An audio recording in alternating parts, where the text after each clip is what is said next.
नमस्कार, मी श्रुती राहुल बुलेटिनमध्ये स्वागत करते। देश महाराष्ट्राची सुरुवात महत्त्वाच्या पावसासंदर्भातल्या अपडेट्सनं। मुंबईसह उपनगरात पहाटेपासूनच पावसाची संततधार सुरू आहे। ठाणे, कल्याण, बदलापूर या परिसरात सुद्धा मुसळधार पावसाची बॅटिंग पाहायला मिळते।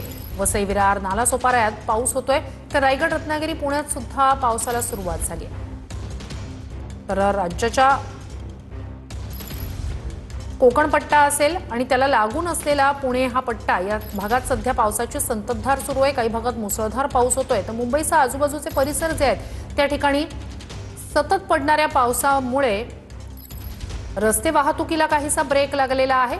तर मुंबई उपनगर आणि पुढच्या कल्याण, डोंबिवली, बदलापूर या पट्ट्यांना जोडणाऱ्या लोकल सेवेला सुद्धा त्याचा मोठा फटका बसलेला आहे। ठाणे, कल्याण, बदलापूर या परिसरात सुद्धा मुसळधार पाऊस सुरू आहे। मुंबईत पावसाचा रेड अलर्ट जारी करण्यात आलेला आहे। मुंबईसह ठाणे, पालघर, रायगड, रत्नागिरीला पावसाचा रेड अलर्ट देण्यात आलाय। नागरिकांना सतर्क राहण्याच्या सूचना करण्यात आल्या। आवश्यकता नसेल तर घराबाहेर पडू नका अशी सूचना मुंबई महापालिकेनं केली आहे। तर महत्त्वाची घडामोड, पालघर जिल्ह्यातील शाळांसाठी उद्या सुट्टी जाहीर करण्यात आली आहे। पालघर जिल्ह्याला उद्यासाठी सुद्धा रेड अलर्ट जारी करण्यात आलाय। अतिमुसळधार पावसाचा हवामान खात्यानं इशारा दिलाय। प्रशासनाकडून नागरिकांना सतर्कतेच्या सूचना जारी करण्यात आल्या। राज्याच्या अनेक भागात मुसळधार पाऊस झालाय। अनेक ठिकाणी पाणी साचल्याच्या घटना घडल्या। तर नवी मुंबईत विजेचा शॉक लागल्यानं 2 विद्यार्थिनींना रुग्णालयात दाखल करण्यात आलं होतं। तर वसईत पावसाच्या पाण्यात 2 कार वाहून गेल्या। मुंबईसह उपनगरात मुसळधार पाऊस झालाय। वसईतील वाघराळपाडा परिसरात पावसाच्या पाण्यामध्ये 2 कार वाहून गेल्यात। एक वॅगनर कार आणि मारुती कंपनीची एक इको कार पाण्याच्या प्रचंड प्रवाहात वाहून गेली आहे। या घटनेमध्ये सुदैवानं कोणतीही जीवितहानी झाली नाही। नाले, नदी पुराच्या पाण्यानं तुडुंब भरून वाहत आहेत। वसई विरार परिसरात सुरू असलेल्या मुसळधार पावसामुळे अनेक सखल भाग जलमय झालेत। तर तिकडे नवी मुंबईत चक्क रस्त्याच्या पाण्यात विजेचं करंट पसरलंय, ज्यामुळे 2 कॉलेजच्या विद्यार्थिनी शॉक लागून गंभीर जखमी झाल्या। दोघींना डी.वाय. पाटील रुग्णालयामध्ये दाखल करण्यात आलंय। नेरुळच्या एल.पी. ब्रिज खाली ही घटना घडली आहे।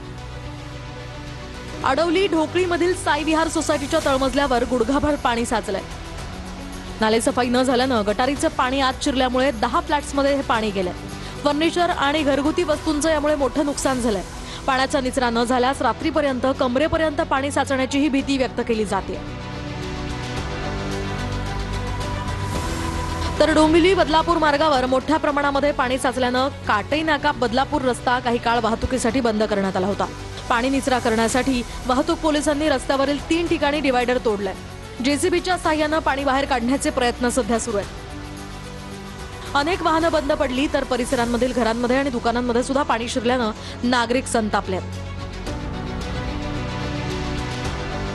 डोंबिवलीमध्ये एमआयडीसीत एम्स हॉस्पिटल रोडवरील एका बंगल्याच्या आवारातील मोठं आंब्याचं झाड अचानक कोसळलंय।